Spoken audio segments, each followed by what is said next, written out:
राज्य सरकारच्या कर्मचाऱ्यांना आनंदाची वार्ता आहे. सरकारने महागाई भत्त्यात 3% वाढ केलेली आहे. त्यामुळे आता महागाई भत्ता 53% एवढा झाला असून सरकारी कर्मचाऱ्यांना त्याचा फायदा होणार आहे.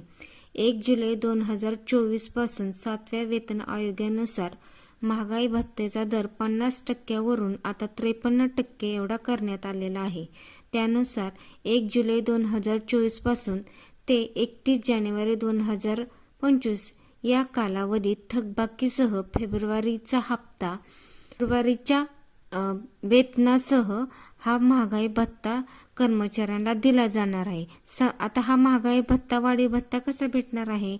समजा एखाद्या व्यक्तीला 40,000 रुपये पगार असेल तर त्याचे 3% वाढीव भत्ता म्हणजे दरमहा 1,200 रुपये महागाई भत्ता मिळण्यास सुरुवात होईल.